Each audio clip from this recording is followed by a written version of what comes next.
ফোড়নে দিব শুকনো লঙ্কা, গোটা জিরা, তেজপাতা। দিয়ে দিব আলু বেগুন,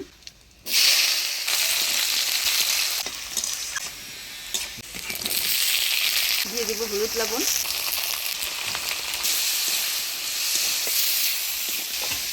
আলু বেগুনটা ভাজা ভাজা করে নিলাম। এবারে দিয়ে দিব বাটা মশলা। আলু বেগুনের সাথে মশলা দিয়ে নাড়াচাড়া করে নিলাম। এবার দিয়ে দিব বথুয়া শাক।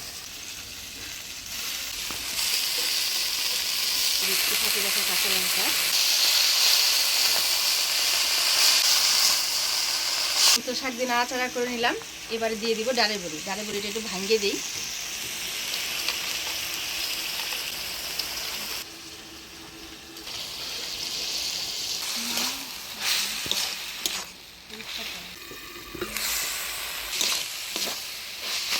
মটর ডালের বড়ি দিয়ে বথুয়া শাক রান্না হয়ে গেল। এবার নামিয়ে নিই।